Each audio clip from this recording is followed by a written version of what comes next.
Hi, and welcome to the Demystifying Mental Toughness podcast for athletes, coaches, and professionals who want to achieve their goals faster. I'm David Charlton, and I'll be sharing proven methods from leading athletes, coaches, and experts that will help you get the most from your talent.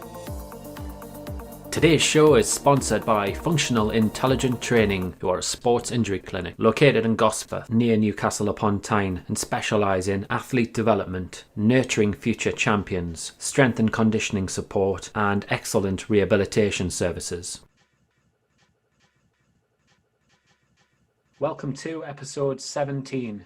Today's episode is going to focus on the hugely important trait of confidence. And confidence, specifically confidence in your ability, is a big element of mental toughness. When an athlete has confidence in their ability, they're able to see, feel, and then go on to execute the shot, the pass, the throw, whatever it is. And today I'm joined by a leading authority in this area. Dr. Gio Valiante is one of the most prominent sports psychologists in the world. He's worked with many of the world's top golfers. He's also written 2 books called Fearless Golf and Golf Flow, where he had conversations and discussions with people like Jack Nicklaus, Arnold Palmer, as well as many other top golfers. So I'd like to welcome Gio, and we're going to dive straight into the topic. So in your book, Fearless Golf, you talk about how golf has a great way of exposing any weaknesses in character or personality. Would you like to just tell me a little bit more about that? Yeah, the metaphor I use there is like a soccer ball. If you put a pinhole in a soccer ball and you put it underwater, it's going to bubble. You're going to see where that hole is. And the thing about the game of golf is it surrounds the individual. And exposes whatever their personal, habits or dispositions or foibles are. So if you're overconfident, the game of golf will identify that, expose it, and punish it. Golf punishes overconfidence. It punishes underconfidence. It punishes if you're risk averse. It punishes lack of self-awareness. You don't know yourself and you don't learn from your own mistakes. The game of golf will punish the same mistake over and over and over again. And so that's the reality of it. And I've seen it happen many times over the years. Now, the beautiful thing about the game is that if you solve for these problems, right, if you can solve your confidence issue or your risk appetite, if you can solve for, your own learning or self-awareness, you actually get better at the game itself. And it's I will say, one of the most fascinating psychological things I've ever seen is that by changing one's mindset, you can actually change, an empirical scoreboard. By changing the mindset of kids in schools, they actually score better on standardized tests. And in the game of golf, we've here in my camp, we've coached people to over 50 professional wins. And not a single golfer ever called me because they're playing well, right? Yeah, as you know, we're always the last phone call when things are going badly. And so it's very encouraging that, simply by changing someone's mindset, and I've never given a golf lesson, by the way. It's always a change in mindset. And by changing the mindset, you can actually change an actual scoreboard. To me, that remains one of the most fascinating things in all of psychology. So yeah, you've had a lot of success with different PGA Tour players. How do you go about trying to shift their mindset to help them learn from the repeated mistakes and patterns that they get into? Yeah, the first step for me tends to be aspirational. After I meet with the individual, I sit alone and I close my eyes and I try to get a very clear picture in my mind of what it could look like. Right? If we get this person tuned up the way they need to be tuned up, what does that look like? And it's interesting, right? Because when people come to us, like I said, it's not typically because things are going well. It's things have been going badly. And so when people are in a slump, let's use Justin Rose as an example. Is Justin Rose, before he became the gold medal winner and a U.S. Open champion, the question begs the question, do you define Justin Rose as the kid who missed 21 cuts in a row? Or is Justin Rose the talented young golfer who almost won the Open Championship at the age of 17? And as somebody who's in the business of behavioral change, how you define a person really matters. What you think you're looking at. And so whenever someone calls me or reaches out to me, I always get a clear picture in my mind. How good can this look if we get them tuned up? And then I just set about trying to create that or co-create that with them, the best version of themselves, with an accurate self-view that is aspirational, free from baggage, psychologically free, having let go of the past, so they're not carrying the weight of the past around with them. Fearless, right? Making sure they're being fearless without being reckless, and you start stacking these mental habits one on top of another, and you start seeing a physical transformation and then a transformation in their game. So that's my process. Do you use psychometrics or personality profiling at all, where you're trying to pinpoint different traits there to help release them? I actually do. Yeah, I have what's called the Golfer Self-Belief Inventory, the GSBI. It's something that I, based on the psychological variables that are important to me, that I find to be important in performance, we created an assessment tool. I don't really use it formally much anymore. I used to use it a lot in my career when I was younger, and now I do it more informally, and I get a sense of where people are on these key traits. So yeah, it used to be more psychometric, and now it's a little bit more informal. No, it makes a lot of sense. And obviously the book is called Fearless Golf, that you wrote many years ago. You talked there about fear, and I suppose, what common themes do you see in golfers when they approach you? What type of fears do they tend to show? Well, it's interesting, and this happened as recently as yesterday and the day before. What happens is, and this is why the book Fearless Golf came into being, is as I was interviewing and studying golfers, I came to realize that fear was such a common theme, and you wouldn't think it, because it's not like it's football or boxing, like no one's physically getting hurt. So the question became like, why is there so much fear in the game of golf? Why do golfers keep coming to me saying, hey, I'm nervous, or I get tremors or shaky, or I'm afraid to go play, or I'm afraid to play? And so it was just such a recurring theme. And not only recurring, I came to believe that it's actually universal, right? That fear is a universal experience in golf, such that every golfer you talk to at some point or another has experienced fear on some level. But what's interesting is when people come to me, they don't know why they're afraid. Right? They just know that they're afraid, but they don't necessarily know why. And so in walking them through the process of how we create fear in golf, why it's so universal, you can start to uncover some of their own mental habits that they create by their own mental habits and their approach to the game. For example, I break down in Fearless Golf the idea of mastery versus ego orientation. And people who are ego oriented, tend to condition their own fear, the need for approval, using golf as a vehicle for image management, or to get people to approve of you. If you don't play well, you're not getting this very thing that you think you need. So it becomes riddled with anxiety. And so just something simple as, why do you play golf? Mastery orientation or an ego orientation. The way the dominoes fall from that simple question is often the creation of somebody who's fearless or fearful in the game. Yeah, because I suppose younger players can fall into the trap where they're trying to impress their parents or their coaches. 100%, yeah. Yeah, and they forget why they're actually playing the game in the first place. Yeah, they forget that it's a game, right? And a lot of times over the years I've had, as I'm sure you have to tell parents, parents say, what's wrong with, what's the problem with my kid? Well, you're the problem. Like it's, they're trying to play golf and have fun and learn and get better. And, what often happens is parents impose their own deficiencies on their children. Maybe the parent didn't achieve his or her goals in high school. And by golly, they're going to make sure that their child doesn't make that same mistake. But and so they impose these externalities, these external pressures on a kid, and it really undermines performance. And I'm not saying there's no role for parents or parents shouldn't have high expectations for their kids. But when a kid gets it into his or her head that the love of their parent is contingent on whether they hit a good golf shot, like that's a heavy weight. My parents only love me when I play well, and whether it's true or not, they subjectively, kids experience the game that way. And so you have to have a talk with parents about unconditional love, and make sure that you can applaud the achievement, but you can't let your kids come to believe that your approval and love for them is dependent on how they play the game of golf. And as crazy as it sounds, to even say it, it happens more than you might think.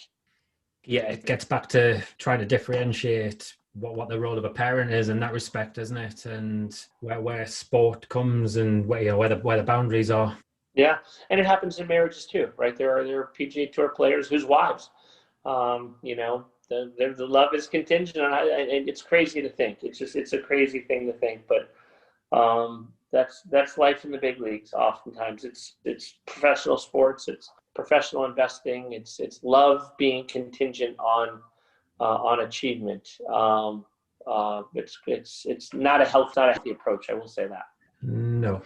So I'm quite interested in like overconfident golfers, or maybe you talked about the word cavalier before. Do you often find that there are actually some underlying fears there that these type of people have? Yeah, listen, a lot of times arrogance, this overconfidence, this arrogance that athletes develop. It's interesting because it's a compensation. On the one hand, you need to be super confident to play professional sports. As Nick Faldo says, and Matt Kuchar has observed, and Jack Nicklaus, like golf will try to take your confidence from you. And it's the same in really in all sports, the NFL, the NBA players I've worked with. And so what happens oftentimes is they overcompensate by developing a real arrogance, and they even travel with entourages, surrounding themselves with people that keep telling them how great they are. I always say, I forgive arrogance out of my athletes because sometimes it's just a survival mechanism. Like they need to overcompensate to protect their confidence.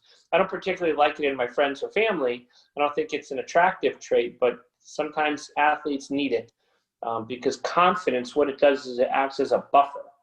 It's a protector from the intense pressure and enormous pressures that these athletes sometimes carry. So sometimes it's a function of survival. Sometimes it is to mask an underlying insecurity and overcompensation for insecurities. And sometimes it's just a habit, right? Sometimes kids have been brought up, their parents tell them how great they are, and their coach keep telling them how great they are. So by the time they become adults, they just have the habit, the view of themselves that they're great. So there's a lot of different reasons why we see overconfidence. The nice thing about golf, as I said, is it's expository. It tends to expose. There's two types of confidence. There's confidence through arrogance and confidence through humility. And people think that you can't be both humble and confident at the same time, and that's not true. It's actually the best type of confidence is the confidence that is coupled with real humility. So yeah, getting back to golf exposing that confidence come arrogance, if you like, in what ways have you seen that happen? Oh boy. So the way the dominoes fall is overconfidence expresses itself really in two ways. Number one, you don't practice very hard because you think, hey, I'm great, right? If you believe that your greatness is of you and not tied to your work ethic, you tend to get sloppy. And so you don't play very well. And all of a sudden there's cognitive conflict, right? There's a collision between your view of yourself and what the scoreboard is telling you. So that's one mechanism by which it happens. And the other way in which it happens is overconfidence tends to lead to high risk taking. Because you think you're so great, you take on more risk than your game warrants. And so you get punished that way. So as I said, overconfidence will expose it, and it's a mirror there. Now the question becomes, is somebody at that point who's overconfident, can they become self-aware to realize that their problems are rooted in the overconfidence and the arrogance and start to correct that? Because if not, the game will run you out of the game. It'll punish the same thing for a long time if you don't figure it out. Your role in helping the high risk taker develop that self-awareness, how does, on the golf course specifically, how does that work for you? Well, I always want to be careful. You always want to be careful when tinkering with someone's confidence because it is really important. And, the research shows that a little overconfidence is a good thing. If this is where someone's skills are, and this is their confidence, you don't want the confidence lower because confidence will drag skill down. Underconfidence is super dangerous. A little overconfidence tends to elevate skill. And so what we know is there's, for example, an inverse relationship between confidence and anxiety, right? So as confidence goes down, anxiety goes up. And as confidence raises, anxiety goes down. And so you always want someone's confidence to be just a little overconfidence is a good thing. Where it gets dangerous when there's too much overconfidence. There's this old saying in coaching, and forgive my language, but it's called whipped cream and shit. The idea being when you have a player or an athlete who's too overconfident, you have to stir a little, hey man, don't get over your skis. You're a little big for your britches. You have to knock them down a couple of pegs. And the opposite's true. When somebody's not doing things very well, it's full of crap, like you want to elevate them. So you're always trying to gauge where your athlete is relative, again, as I started the podcast, to where you think they need to be. And so sometimes it's a very sobering talk. It's, hey, listen, I've worked with 20 golfers, and if I were to rank their work ethic, I'm putting you at number 20. You're the least hardworking in my stable. So you might want to think about that. So just little ways to challenge them to make sure they're what we call calibrated. So yeah, asking important and sometimes challenging, difficult questions is a big part of your armory. Yeah. And also helping the player actually ask themselves that question as well, because obviously they've got to go out and do it on the golf course. That's right. And again, it's you always want to be careful. You don't want to knock somebody down because confidence is so important. But again, when you see the overconfidence leading to laziness or sloppiness, that's when you got to maybe jump in there a little bit. In your other book, Golf Flow, you talk about flow state and how you go on to help golfers find that flow state. Do you want to just tell me a little bit more about that? Sure. Yeah, it's interesting. In the two books that I wrote, I wanted to cover both ends of the spectrum for golf, right? I wanted to address the universality of fear, right? Being fearful, the worst state, and then a flow state, being in the zone, the highest state. So I wanted to cover both ends of the spectrum. What is it like when golfers are in their worst state of mind, when they're choking and full of dread and fear? And what's the psychology behind that? And then the psychology, what happens when golfers are at their very, very best? And so what I did for about 5 or 6 years when I was traveling with the PGA Tour was anytime a golfer would shoot a great round of golf, 61 or 62 or a really low round, I have relationships with most of the guys out there. I'd say, hey, would you spend a half hour with me? Tell me what just happened. What was it like? Take me through your mindset, your mental state. How were you experiencing things? And I did 100 interviews. Jim Furyk and Chad Campbell and Adam Scott and Jack Nicklaus, Gary Player. I got Arnold Palmer. Arnold Palmer was funny. I said, how often, in your career would you get into flow? And he said, all the time. He goes, all the time. And one of the questions I asked, well, how long does it last? Your flow state. And Adam Scott was like, 5 or 6 holes or 7 holes. David Duval was like, it would last for 18 holes sometimes. And when I asked Arnold Palmer, I said, how long does your flow state last? He goes, about 20 years. I like it. So Arnold Palmer was in flow for 20 years. It was funny. It was cute. But anyway, yes, tried to explore. And so what you realize is flow states are characterized by what are called paradoxes. The paradox of time. The time slows down. It feels like things are happening in slow motion. But when it's over, you look back. That happened fast. And what just happened? I just shot a 59 and it felt like it went by like that. So the paradox of time, that you don't feel rushed in the moment. It feels like it's in slow motion, but retrospectively it was fast. There's the paradox of effort. Flow states are effortless. It's like, you can do whatever you want. You're not trying very hard. And the paradox there is that afterwards you tend to be really, really tired because it requires so much mental effort to stay in the zones. The paradox of effort. A paradox of awareness, that you're hyper aware. Golfers say that they can hear and sense and detect everything around them, very quiet minds. So they're focused on the things that matter. And Other things like their score, they're oblivious to their score oftentimes. Tiger Woods, when he won the Masters on the 72nd hole, he tells the story where he made his putt, went and picked the ball out of the hole and started walking to the next hole. He was so deeply immersed in a flow state. And then he's like, wait a minute, I don't have any holes left to play. I just won the Masters. So they get so deeply immersed in the process that they're unaware that they're in the Masters or, in a round of golf. So it's a fascinating, the idea of being in flow is an absolutely fascinating thing to study.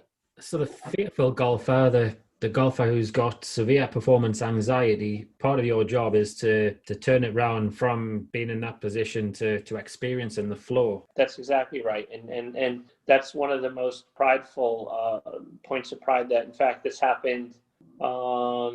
We worked with a golfer about a week ago, maybe a week and a half ago, and I just got a text message from him this morning saying his rounds of golf are the best they've been in years.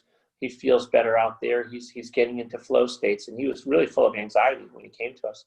A week and a half later, he's playing golf with a quiet mind and psychologically free and enjoying the game again. And so, I would say for any golfer out there who thinks it's hopeless, that they've tried everything, there are ways to get out of this funk and play golf in flow. And it's interesting, Fearless Golf, the first book I wrote, ended up being translated into 7 different languages. And the second book, Golf Flow, which I think is actually the better book, it didn't sell as well.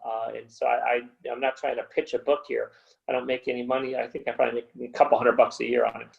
But it's a really good book for people trying to get better at the game of golf. I highly recommend Golf Flow. Even though I wrote it, I think it's a pretty good book. Do you use technology at all to change the state of the person in that way? I don't. I tooled around with neurofeedback and biofeedback for a few years.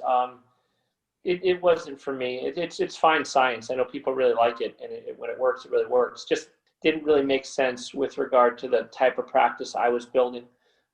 This past year, we started doing what are called, I have my, my what I call the Fearless Golf Academy, and it's the main driver of the success I've had with my golfers. It's a day they spend with me where we flush out all the psychological baggage and put a plan together, and it's a really powerful day. But because of COVID and because the travel restrictions, I never would let people work with me until they came and spent that day, because that day is so important. And it's a real driver of success. But I just realized in the last several months that we're getting the same results with golfers doing it remotely. So we'll do a Zoom call in the morning, and the golfers go out to the driving range with their ear pods and their phone on a tripod and their ear pods in. And so I can, almost like I'm on the range with them and I'm coaching them remotely. They're on the range and I'm here. So it's working really well. So the technology we're using these days are Zoom and ear pods. That's as far as it goes. There's no focus bands or hard math. That type of thing. I worked with the focus band for a while. The science behind it, I couldn't quite wrap my mind around. But I'm sure it's a good tool. I know Jason Day liked it. Doesn't really fit with the type of work I'm trying to do with golfers. So based on the conversation that we've had, what 3 key takeaways would you give to golfers who are in a fearful state right now and want to change so they experience flow more often? So the first thing and the most powerful thing is ask yourself a simple question. Why do you play golf? Get clarity around the why.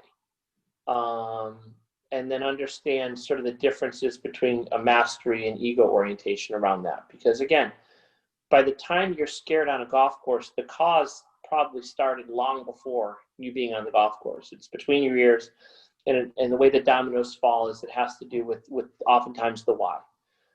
The second thing I would say is be careful of your reactions. The way that golfers condition their own fear is how they react. So the way that the limbic system, particularly the amygdala, works is it recognizes pleasure and pain. So for example, if I hit a bad shot, and after the bad shot, I'm embarrassed or I'm angry.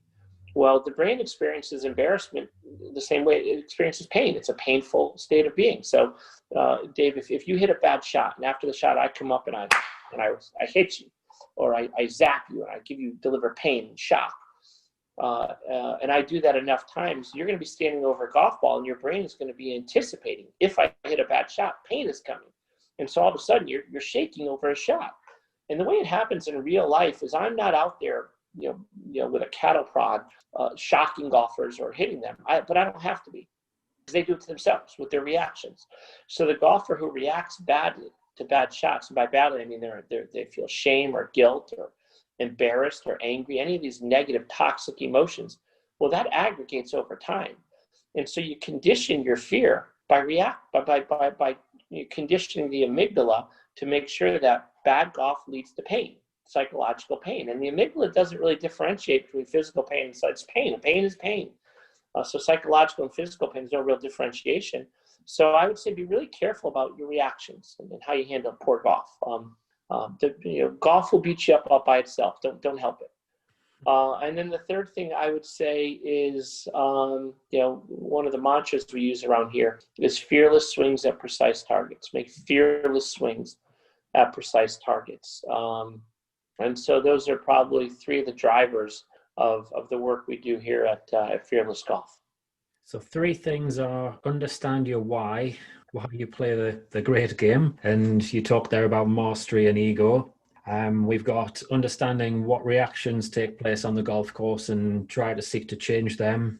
And then swing the club fearlessly with very small specific targets. And if you do all of those 3, then it can certainly help send you on the right track.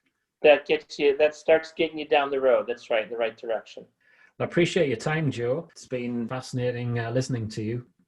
Whereabouts can the listeners find you?